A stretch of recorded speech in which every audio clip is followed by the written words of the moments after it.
మంచిదే. పరిస్థితులు, పరిణామాలను అంచనా వేసుకొని పార్టీలు, నాయకులు మార్పు దిశగా పయనించడానికి అందరూ స్వాగతించాల్సిందే. అయితే ఈ మార్పు భారీ ఓటమి తర్వాత రావడమే, అది కూడా చాలా ఆలస్యంగా రావడం ఇప్పుడు ఆసక్తికరంగా మారింది.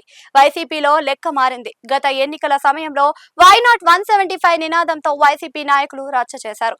కానీ ప్రజలు 11కు మాత్రమే కట్టబెట్టారు. ఇక వచ్చే ఎన్నికల మాటేంటి అనేది వైసీపీలో ఆసక్తికరంగా మారింది. వై నాట్ 175 నినాదం విఫలం కావడం, ప్రజలు కూడా పెద్దగా పట్టించుకోపోవడంతో ఇప్పుడు కేవలం 100కు మాత్రమే పరిమితం కావాలని నాయకులు సూచిస్తున్నారు.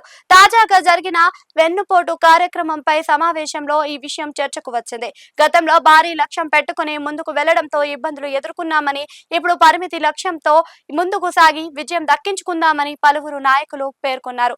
అంటే 100 స్థానాలను పరిమితంగా తీసుకొని బలమైన ప్రచారంతో పాటు నాయకులను ఎంగేజ్ చేయడం ద్వారా ఆయా స్థానాలలో గెలుపు ఖాయమనే మాట కూడా తెచ్చుకుంటే సరిపోతుందన్న లెక్కలు వివరించారు.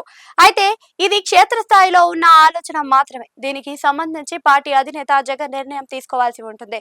ఇక మరికొందరు కూడా ఇదే ఆలోచనలో ఉన్నారు అని చెప్పారు.